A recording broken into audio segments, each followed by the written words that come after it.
So now we'll look at the proper setup for column chromatography. Column chromatography is adapting what we've learned with thin layer chromatography, where it can be done on a larger scale. So thin layer chromatography, as we've seen previously, is typically used for separating very, very small, microgram quantities. Whereas column chromatography, in our case, we're just going to be doing a small quantity, so we're going to use a pipette as our column. But with larger columns, we can do milligram quantities or even tens or hundreds of grams if our column is large enough. In order to set up our column, we need a small plug for down at the bottom. We can use for this purpose either glass wool or cotton.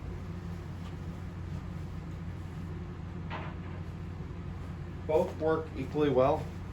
I'm going to use glass wool here, but there's no real need for one or the other. I'm going to take that small piece and now use another pipette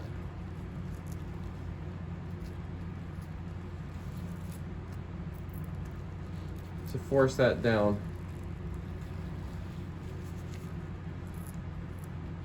towards the narrow part of our pipette.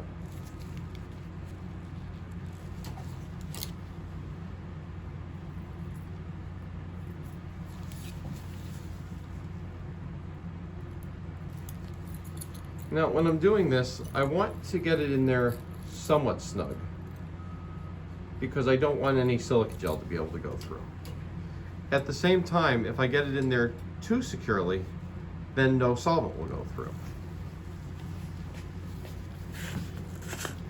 The next thing I need to do is add the silica gel.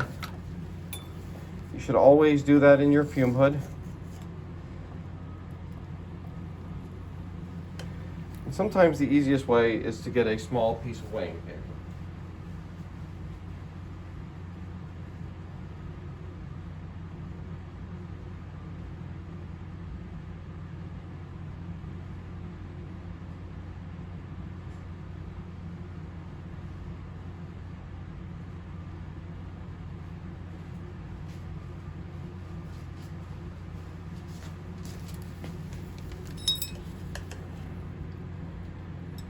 Silica gel is one of those things that you never need to measure out an exact quantity of. It's always just an approximation. And it's an approximation that's based on the height of the silica gel.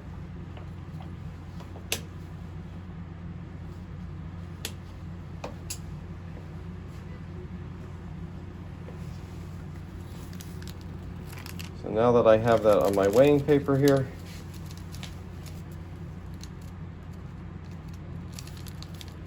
pour that in.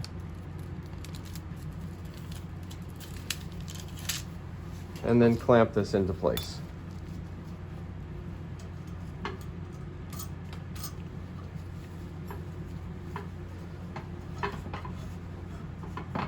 So at this point, I'm ready to start my column.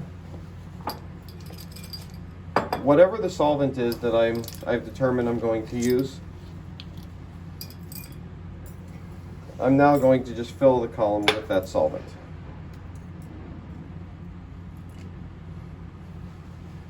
And what you can see, or hopefully can see, is that the solvent is slowly penetrating the column. And here in a moment, we should start to see some of it come out the bottom.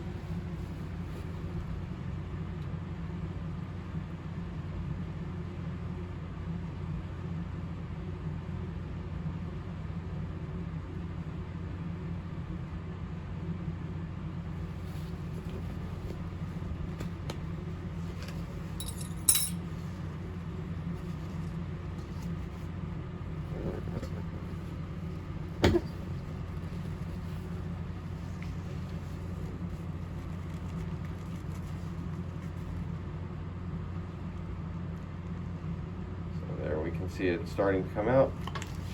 We want to be careful. I've actually gone a little bit too far. We should never let the solvent drop below the top of the silica gel. At this point though, since we've let it get to the top, we would be ready to add our sample, and then we just continue to add solvent as the column dries out and we collect our products below.